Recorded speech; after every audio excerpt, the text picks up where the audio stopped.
भारत सरकारच्या नशामुक्त भारत अभियानच्या पार्श्वभूमीवर सांगली जिल्ह्यातील नशेच्या पदार्थांची विक्री आणि वितरण रोखण्यासाठी पोलीस प्रशासन सातत्यानं कठोर कारवाई करत आहे। याच अनुषंगाने सांगली जिल्ह्याचे पोलीस अधीक्षक माननीय संदीप घोगे यांच्या मार्गदर्शनाखाली आणि मिरज विभागाचे उपविभागीय पोलीस अधिकारी माननीय प्रणिल गिल्डा यांच्या विशेष सूचनेनुसार महात्मा गांधी चौक पोलीस ठाणे मिरज यांनी नशाखोरी आणि अवैध विक्री विरोधात मोहीम राबवली आहे।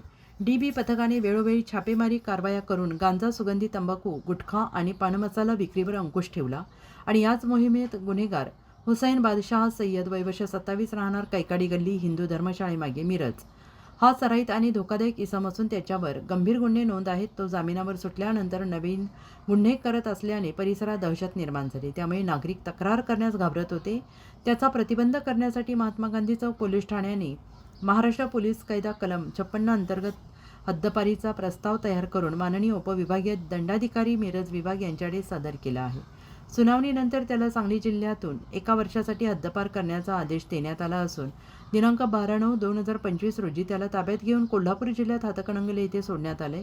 आगामी स्थानिक स्वराज्य निवडणुकांच्या पार्श्वभूमीवर तसेच नशामुक्त भारत अभियान राबवताना अशा प्रकारच्या धोकादायक आणि सराईत गुन्हेगारांवर हद्दपार MPDA मोक्कासारखी कठोर कारवाई केली जाणार असल्याचं पोलीस प्रशासनानं स्पष्ट केलेलं आहे। नागरिकांनी नशाखोरी विरोधात पोलिसांना सहकार्य करावं असं आवाहन महात्मा गांधी चौक पोलीस ठाण्याकडून करण्यात आलेलं आहे।